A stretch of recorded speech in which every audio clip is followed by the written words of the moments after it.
Hello, my name is Dave Emery. Welcome to our next segment. This is the third segment in an ongoing series entitled Specialized Knowledge and Abilities.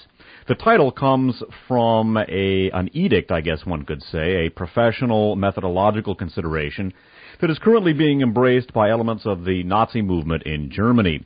It refers to a tactic of having members of Nazi and white supremacist organizations infiltrate the police and military in order to acquire, quote, specialized knowledge and abilities, those to be used for eventually the formal overthrow of the state.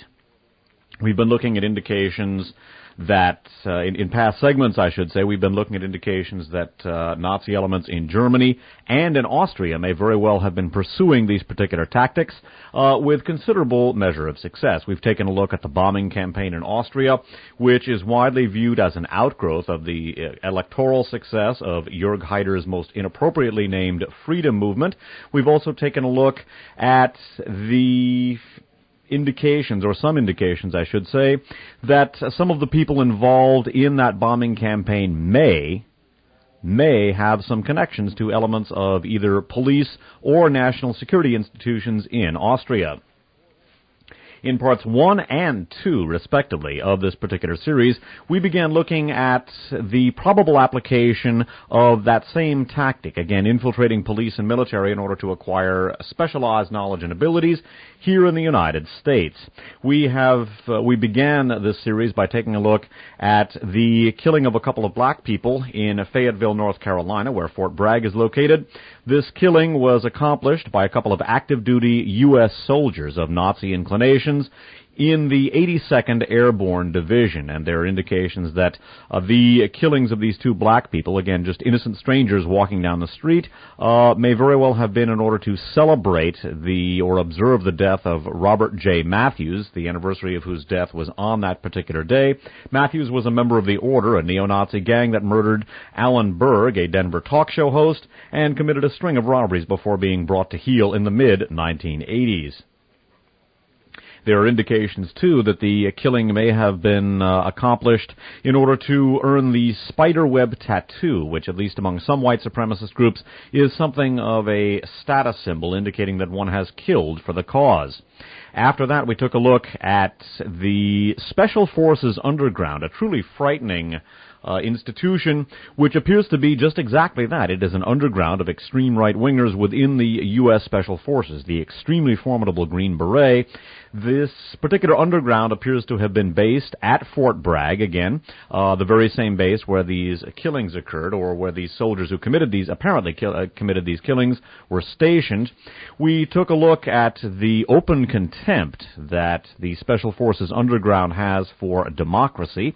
This underground publishes a newsletter called The Resistor, and again, I think the tactic of acquiring specialized knowledge and abilities on the part of white supremacist groups and Nazi groups should be very carefully considered in that particular context. I have no proof that Nazi elements may be involved with the Special Forces Underground, but they're obviously extreme right-wingers, openly contemptuous of democracy, and the possibility that, in fact, some or most of them might very well be Nazis or white supremacists should be very carefully considered. What we're going to do in this, the third segment, is to continue to look at, on the one hand, methodological similarities between Nazi and white supremacist elements in Europe and their counterparts in the United States, as well as profound and significant operational connections between them. So in addition to looking at the methodological paradigms which are held in common by Nazi elements in the United States and their counterparts in Europe, we are also going to be examining some apparent operational connections between those elements. And again, I have pointed towards this in the past. We're going to begin by briefly recapping an element that we looked at the conclusion of our last segment. This comes from what, for my money, is the best single article that I have seen on the militia movement in the United States, a partial examination of which we are going to be beginning in this particular series. Oddly enough, this particular article comes from, of all publications, High Times magazine, which is sort of a marijuana advocacy publication in the United States. Research credit on this goes to a listener who very fortunately discovered this and mailed this in to me. This comes from High Times issue of November of 1995. It is by Bill Weinberg, W-E-I-N-B-E-R-G, and the article is entitled, appropriately enough, The Militia Movement, Enemy or Pawn of the State. And even in its title, I think it raises the most significant question about whether the militias are really an enemy of the state, or perhaps, rather like the Freikorps and the National Bolsheviks in Weimar Germany, they are in effect a pawn of elements of the state that are looking to overthrow the established order and replace it with a more extreme right-wing manifestation of same. Or of the state, I should say. And again, I think there are some very strong comparisons between the National Bolsheviks in Weimar Germany, which in turn gave rise to the National Socialists or Nazis, and the militia movement in the United States. I want to stress that the paramilitary right contains a mixed bag. Many of them are outright raving fascists and Nazis. There are also many sincere, although generally badly misinformed conservatives within the militia movement. We'll talk about that more later on in the program. By way of effecting a transition from a discussion of the Special Forces Underground and their Resistor magazine to a discussion of Oklahoma City, the militia movement, and once again, the apparent tactic of acquiring specialized knowledge and abilities, we're going to excerpt the following segment, or recap, I should say, the following segment of this particular article from High Times of November of 1995. Skipping down, we read, the Clinton gang, despite their support for NAFTA, prison expansion, and the death penalty, is perceived as a bunch of hippie peaceniks by the old gung-ho Cold Warrior faction of the Washington elite that held power during the Reagan years. Clinton is now the first and only president to have been jeered by the cadets when he addressed the graduation ceremonies at West Point. This kind of open alienation of military troops from their commander-in-chief is the necessary prerequisite for a classical coup d'etat of the sort that conventional wisdom maintains, quote, can't happen here, unquote. Indeed, I believe, as I indicated in our last segment, that it is in fact happening here, and I believe the political process underway in the United States is very closely analogous to the subversion of the Weimar Republic, and that in fact elements of the very government are involved in subverting the government that they are sworn to uphold. That is similar to what happened in the Weimar Republic. We will be developing this theme later on in this series. Continuing with this High Times article. After the Oklahoma blast, a newsletter called The Resistor, the official publication of the Special Forces Underground, was discovered in the library at Fort Bragg, North Carolina, the Army base where Green Beret are trained, and Tim McVeigh was posted. Filled with bitter diatribes against Clinton and the Waco siege, The Resistor is apparently produced by active-duty Green Beret. One recent issue included an open letter to the militia movement warning that an armed confrontation with the federal government would be premature. Quote, should the federal government decide to act against the militia groups and the militia groups stand and fight, they will not in their current configuration last 1 month, unquote, the issue read. It then went on to offer training in special operations for militias to prepare for the coming showdown.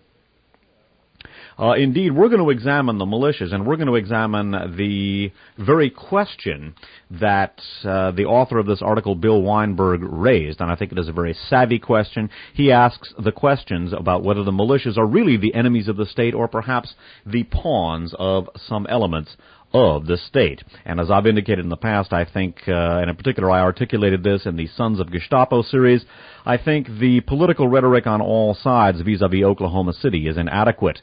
The government and the mainstream press and the so-called progressive sector, please note the use of the term so-called, are saying it was the militias or it was the right wing.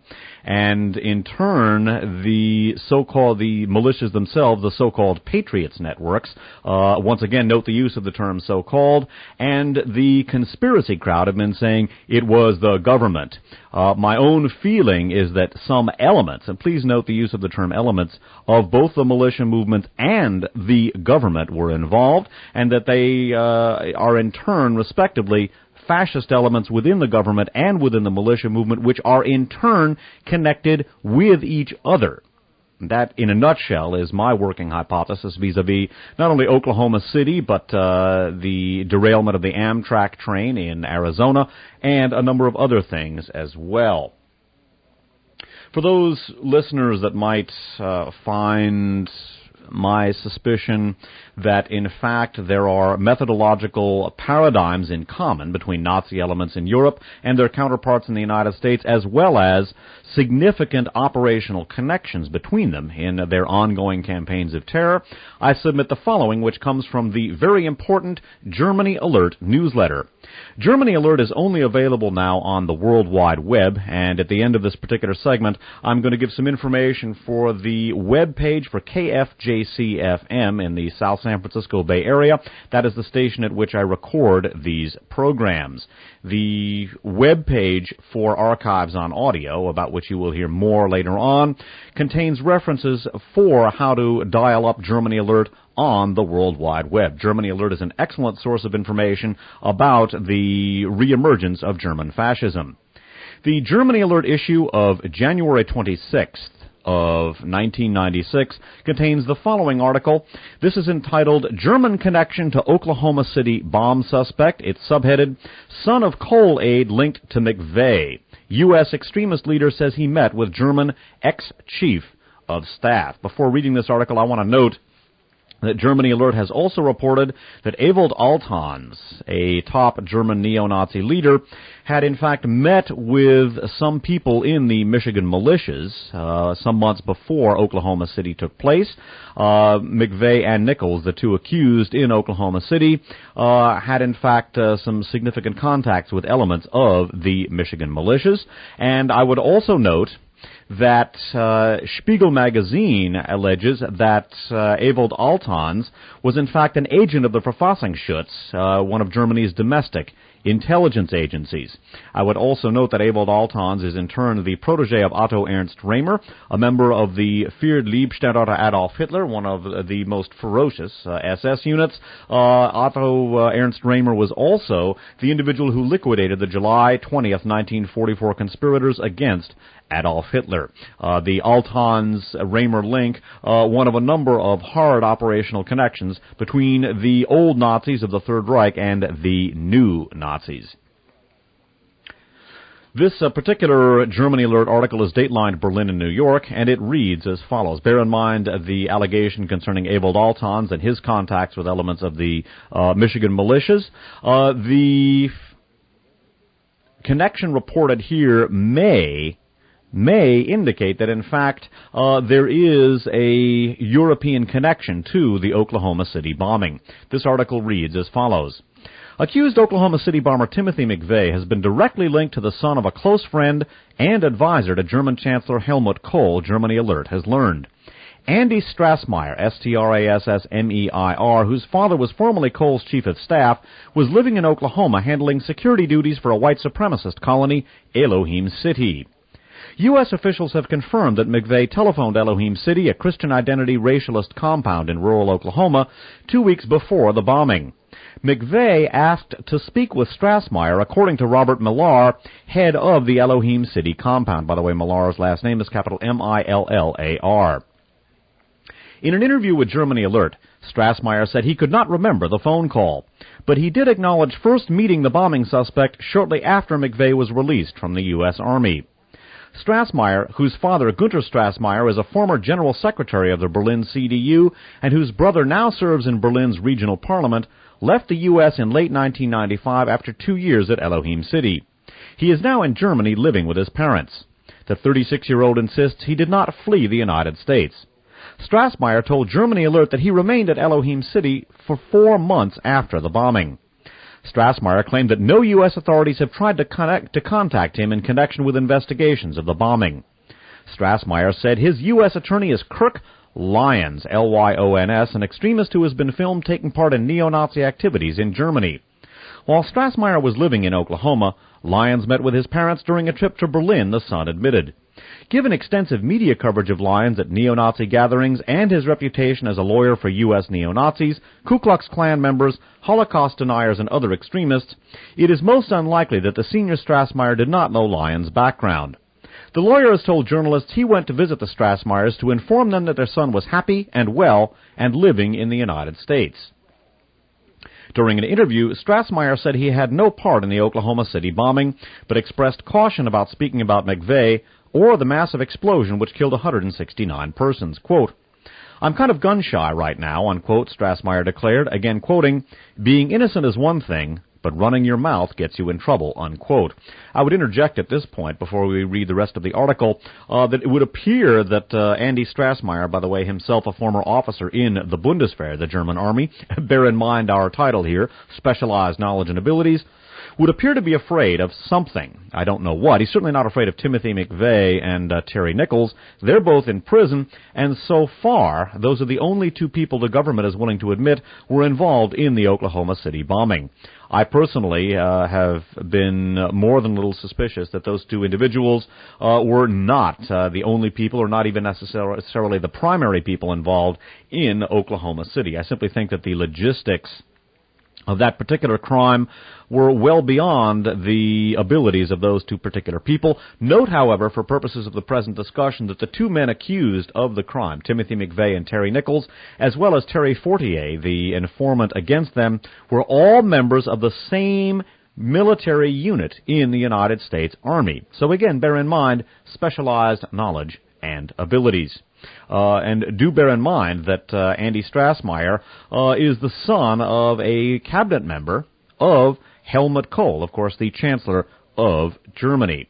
And bear in mind also that he appears to be afraid of something or somebody. And again, he's certainly not afraid of McVeigh or Nichols. They are on ice. Continuing. Strassmeyer said his father formerly headed a faction within Kohl's CDU party that always believed in the nationalist dream of, quote, German reunification, unquote. The night that Gunter Strassmeyer and Kohl were shown on television around the world at the Brandenburg Gate in Berlin, celebrating annexation of East Germany was a, quote, kind of a victory, unquote, for his father, Strassmeyer said. The link between McVeigh and Strassmeyer raises numerous questions about the U.S. government's investigation. The Justice Department in Washington frequently dismissed reports that it had information of a German connection to the bombing. Strassmeyer said he and his father seldom discuss politics. When asked what attracted him to Elohim City, an enclave that promotes the Christian identity belief that Jews are the offspring of Satan and that blacks are, quote, mud people, unquote, Strassmeyer said, quote, I was attracted to the alternative lifestyle, unquote. That is some alternative lifestyle, I would add. Before proceeding into a discussion of the militia movement, a few more items about Oklahoma City. In the New York Times of Saturday, December 30th of 1995, there is an AP story datelined Amsterdam, December 29th, and headlined Dutch Twist in Inquiry of Bombing in Oklahoma. It reads in part, Dutch newspapers reported today that a man fighting extradition to the United States is linked to suspects in the Oklahoma City bombing. But in Washington, the Justice Department said there was no connection. The Netherlands has granted a request to extradite the man, Daniel Spiegelman, on unrelated charges, but 3 Dutch newspapers reported that the suspect also was linked to Timothy J. McVeigh and Terry L. Nichols, the 2 men charged with bombing the federal building in Oklahoma City last April. One of the newspapers, De Telegraaf, said a man it identified only as Daniel S. was suspected of supplying weapons to those responsible for the bombing, which left 169 people dead and injured more than 500. The Justice Department spokesman, Carl Stern, said that Mr. Spiegelman was a convicted felon who was being extradited to face federal charges of illegal weapons possession, but that the charges were unrelated to the Oklahoma City bombing. Well, obviously one can draw no conclusions from that particular story, but with the Strassmeyer-McVeigh Elohim City connection, and that is an established connection, although Andy Strassmeyer says he had no involvement in Oklahoma City, and there is no proof at this point that he did. And with the Germany Alert allegation of the connections between Ewald Altans and the Michigan militia, and with that particular story, the possibility of a European link to Oklahoma City, and in fact, possible operational connections between Nazi elements in the United States connected with Oklahoma City and Nazi elements in Europe connected to some of the Nazi terror there, is a possibility that I don't think should be too readily dismissed. Indeed, I think there are some very serious questions about the integrity of the government's investigation into Oklahoma City. One of the lingering questions, and one that those who dismiss the possibility of some governmental connections to the Oklahoma City bombing have chosen not to confront, and that remains troublesome connection concerns John Doe number 2, an individual that the government now apparently is pretending does not exist. The San Jose Mercury News of Saturday, October 28th of 1995, has the following story, an AP story datelined Oklahoma City and headlined, "Tape Shows Rider in Bomber's Truck," subheaded, "Surveillance Camera Spotted Passenger." Videotape from a surveillance camera captured a glimpse of a shadowy figure in the passenger seat of the bomb-laden Ryder truck minutes before it blew apart the federal building, a federal law enforcement source says. The footage is not clear enough to identify anyone, but it adds to the body of evidence that a third figure, perhaps the long-sought John Doe number 2, took part in the attack with Timothy James McVeigh and Terry Lynn Nichols, the source told the Associated Press in an interview this week. Quote, "There's a shape in there, but they can't see a face," unquote, the source said of footage taken by a camera on a nearby apartment building. The camera picked up the shadowy passenger about 3 minutes before the bomb went off April 19th at the Alfred P. Murrah Federal Building. So again, the troublesome issue of John Doe number 2, I think, raises questions that those who would dismiss the possibility of government complicity either in the bombing or cover-up simply have chosen to ignore. Again, what about John Doe number 2? The possibility that there may be some elements of the government complicit in Oklahoma City is not one that I would too readily dismiss. At the same time, however, I think the political rhetoric, as I've indicated on all sides vis-a-vis Oklahoma City, is simply inadequate.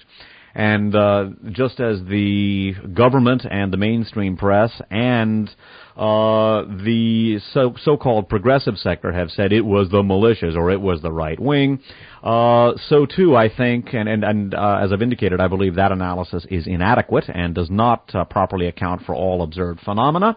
So too I think that the political rhetoric on the other side, the rhetoric coming out of the militias, the so-called patriots networks, and the conspiracy crowd, which have lined up right along with the militias and the so-called patriots networks, I believe their analysis and their rhetoric is equally inadequate. They have dismissed the possibility. They have simply said it was the government, and they're not willing to acknowledge the connections of elements of the militia movement. And again, note the use of the term elements to what transpired in Oklahoma City. And again, I suspect that Nazi and fascist elements within the militia movement and within the government were in cahoots, but that not all, or not even necessarily most of either the government or the militia movements were implicated in Oklahoma City. I would also note in passing, as I noted in the Sons of the Gestapo series, that those who would simply dismiss the militias as a bunch of good old boys or Boy Scouts are not looking at the facts of the situation. This is not to say that there are not many sincere conservatives within those movements, albeit generally badly misinformed. But prior to the Amtrak derailment and the Sons of Gestapo note that was found with that, at a militia conference there was a call, as we saw in our Sons of Gestapo series, to begin tracking the speeds and timetables of Amtrak trains. And there is no conceivable innocent motive for doing something like that. So those within the so-called patriots networks and the conspiracy crowd who would simply dismiss the notion that there might be some sinister elements involved with the militia movements and other elements of the paramilitary right, they are simply not accounting for that as well. They're not accounting for the sinister implications of tracking Amtrak trains as well as the subsequent derailments of numerous trains in the United States, some of which appear to be due to sabotage. I would also note that elements of the militia movement in Arizona had prior warning, according to them, of something going on in Arizona, just as there appear to be some foreshadowings of the event in Oklahoma City as well. I will discuss those implications later. We should note, however, for the purposes of the present discussion, that it is standard operating procedure for Nazi and right-wing terrorists to deny responsibility for their actions. The last item in this discussion that we're going to read is an article from the New Yorker, a section of an article from the New Yorker magazine's issue of January 8th of 1996.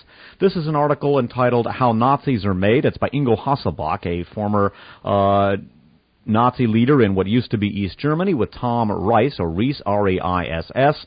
And in the segments of the article that I'm going to read, we're not only going to observe, once again, confirmation of operational connections between Nazi elements in Europe and their counterparts in the United States, but also the Nazi tactic of basically denying responsibility for the very crimes that they are enthusiastically pursuing. Skipping down.